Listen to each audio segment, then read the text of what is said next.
Hello friends, today I'll be discussing about what Indian government is doing to adopt the new technologies in India. There's a tech shift in the digital communication. So the technology is shifting over the years since 2012. And when I say the technology is shifting, there's a reason behind it. There was a time from 2005 to 2010, software based companies were working on backup technology because that was the need of the hour at that point of time. But nowadays, with the advent of 5G technologies and AI, that is artificial intelligence, then IoT, that is Internet of Devices, how the devices are going to work in a collaborative approach by taking Internet as the medium of communication. And with the implementation of these laws, one law is definitely the telecom sector is working on. The other law, which I think the government is going to take into consideration, is the startup law, which is going to change the game plan in India, because we say India is a country where we want everybody to be a startup, to start their own businesses, but we need to give them an arsenal. The remedies should also be given. So talk about AI, IoT, ML, that is machine learning, with augmented reality. Then the new concept which is coming up is mixed reality. We need to provide tools for growth and development. So the ultimate goal of the Indian government is to provide a policy which can attract investment. Right now, India is seeking an investment of $100 billion. I think the amount is a good amount that can be used in India to increase the GDP from 6% to 8% in the years to come. Let's analyze these statistics of what have been discussed in the recent past.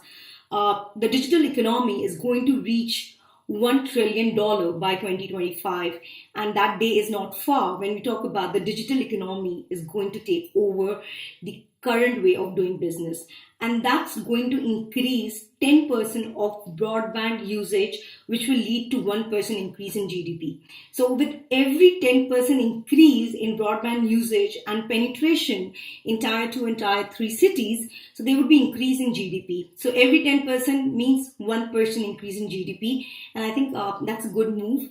And the outcome would be to safeguard the privacy laws of the people who are coming online, at the same time safeguarding the rights of the people under the constitution. So the outcome would be fabulous, and a lot of laws are being enacted. That's the best part. So what should be the blueprint to attain code of ethics in this current era of 2018? There should be a principal code of ethic of doing business.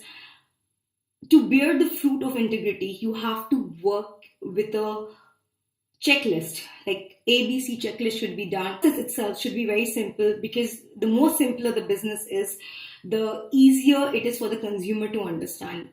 Even if you're doing any kind of business, whether it's a service or a product, if your end customer is not able to understand the kind of service you are trying to provide or a kind of product your customer wants, so the end goal is to make the product or service very, very simple, which is easy to understand. And the burden of proof is basically the proof of concept is the expectations. And when we talk about expectations, is the expectations of the consumer. Are they happy? So that's where primary research and secondary research comes into play. When I say primary research, primarily I'm talking about primary market research and their secondary market research. So the SWOT analysis should be proper. SWOT analysis should not only be for your own company, but you should understand your competitors in the market, not only in India, but across the globe. Because what I personally feel is the learning curve should be very, very high, and you should learn the best from the across the globe, because people across the globe use different techniques to achieve the goals. So what is the main reason of litigations across the globe? The judges in India, they're talking about alternate dispute resolution, which talks about mediation and which talks about appointing an arbitrator. Mediation is less. When we talk about mediation, it is a way of facilitating the process between two parties to come to a conclusion which is understandable to both the parties, and they agree to fulfill the requirements. However, if both the parties are not able to adhere to few of the commitments, it is because of action reaction. If there are 10 or 15 clauses and if one party is not able to adhere to one clause, so automatically the other party will not adhere to the other clauses. So it's action reaction kind of a chain which both the parties should understand, and it will have its own consequences, because the consequences, even if you go in court, would be why did you do or breach this clause. So if you have a substantial evidence, I think you'll be able to pull it up. So it's a very, very good saying. When does a fraud happen in any business model? It is when the founders or in the pipeline itself, there's lack of awareness. So it's very, very important to see and do a checklist to understand what's going on in the whole process. You need to identify the pain points. And once you identify the pain points, you should work on it from the first day itself to get it resolved. Otherwise, things go out of place. So what's the end goal of doing any business?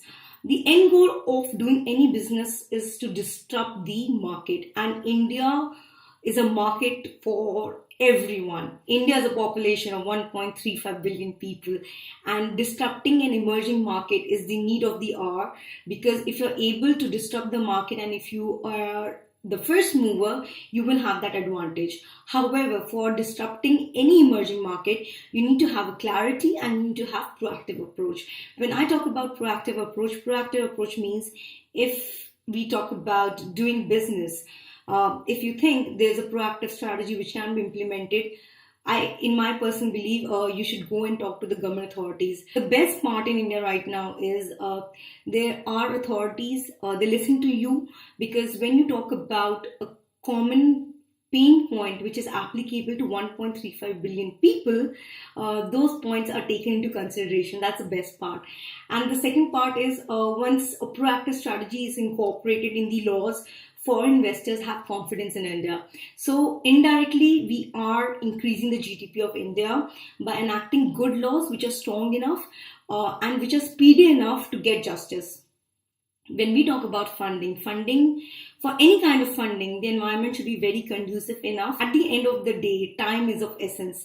So even in litigations, the judges are of the opinion that it should be done in the shortest possible amount of time. In mediation, generally the tenure is 90 days, which is a good enough time to get things sorted out. If things are not getting sorted out in 90 days, anyhow, it won't get sorted out in the next 6 months. So at the same point of time, judges are the opinion. If you have the evidence with you, the judges hear you and they give very good judgments. There's no hard and fast rule how you present your case to a judge in India, because judges are very impressed when you come with your facts and you do your research, because that is something missing in the current era. Because generally it's the concept in India is we just take dates. However, if one party is very proactive, the other party has to come, because then the judges give orders where the other party can be arrested, because judge has a lot of power. So don't play with the power, be a part of the whole ecosystem and see wonderful things are going to happen in India. Traveling across the globe in last few months, and something which changed my whole thought process about Russia. Putin has won and been sown for the fourth term. I really like the way Russians think and they take a proactive strategy for the people. The fourth time, so it is very, very obvious that he's doing something which the people of the country are liking. So he is serving the Russians, he is safeguarding the rights and the freedom of the people. Putin, Russia is doing pretty well in terms of serving the country at large. They understand their culture very well. I have met many Russians myself, and after knowing that India and Russia share a common history, especially the Sanskrit part. So Putin would be serving for next 6 years. And I personally believe and look forward meeting Putin one day, because after traveling half of this world, I have met almost all the ministers across the world. So it's a powerful thought. If the thought is powerful enough, the universe conspires to make it happen.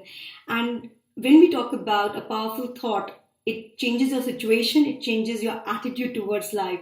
So the end goal of being more human is to be happy, to share that happiness with others, and the magic will happen. That's what Buddha also teaches, the same concept, that the world revolves around three aspects: intent, content, and divinity. If you have any questions and suggestions as far implementation of any law which is taking place in India, or if you think some kind of laws should be changed in India and it will benefit the masses, do share your thoughts with me, and I would make sure that it goes to the right people in the government authorities. So the best part is the whole ecosystem of the government working with the lawyers is that they hear you out. So that's the best part. Points are strong enough, and as I said, if it is actually touching 1.35 billion people, they hear you out and they implement it in the current way of doing their work, because amendments are taking place and the government is very, very serious to take the GDP to the next level.